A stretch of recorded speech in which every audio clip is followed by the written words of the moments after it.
So good morning mga kabady. Araw ngayon ng Sabado. Ano nga tayo nagpapangin ang dito sa Kabuko Resort mga kabady.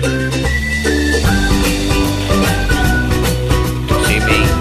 Saan na kayo dito sa Kabuko Resort. Papasilip ko sa inyo ang ganda. So ayan mga kabady. Kabady Jess.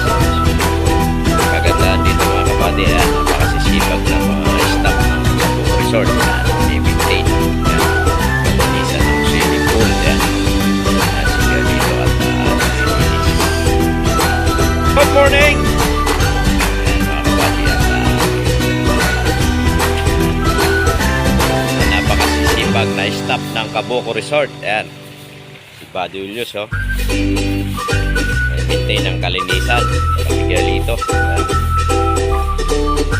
Ayan. Linis ang swimming pool.